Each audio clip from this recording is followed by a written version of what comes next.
A focus of my talk has to do with emotion, right?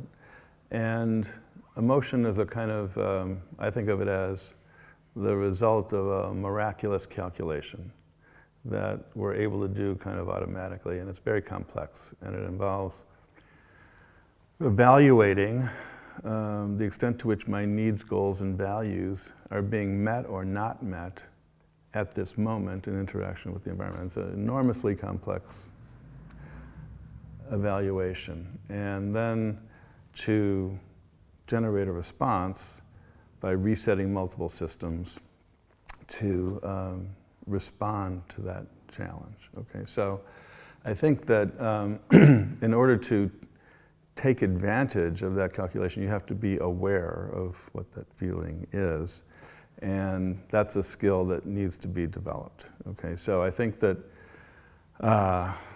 the process of coming to know what it is that you're feeling, requires the development of skill and applying it to your situation. All right. Going back to the fundamentals of how that calculation is made, it has to do with, you're being in a situation and you're construing it in a particular way. And we make sense of situations based on our past experiences, on our memories. And so the key to thinking about change is, to what extent can we change our memories, which serve as guide for construing situations in the future. And so, we've recently written about how reconsolidation of old memories with emotional input from corrective experiences is a mechanism for change in psychotherapy.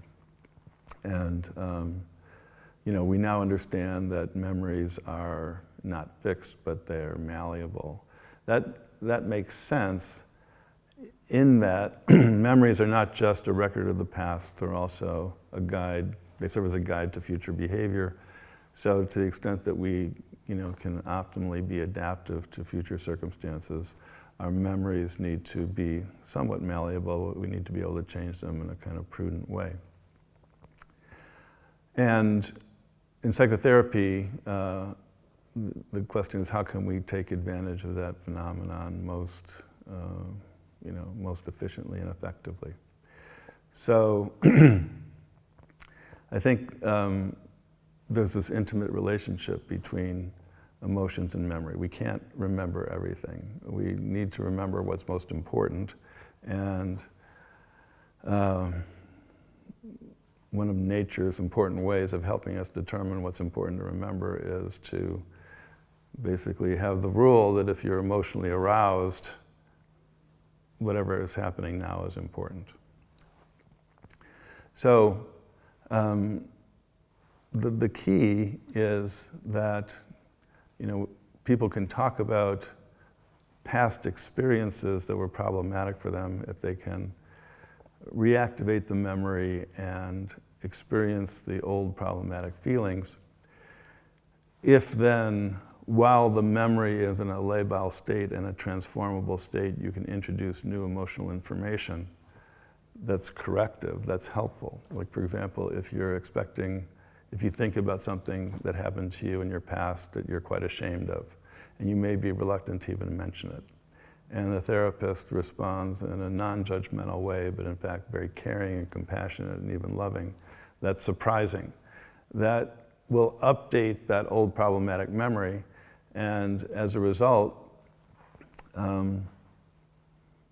when you're in a related situation like that in the future, you will not necessarily have the same kinds of expectations. You'll actually maybe be inclined to construe the situation in a more benign and adaptive way.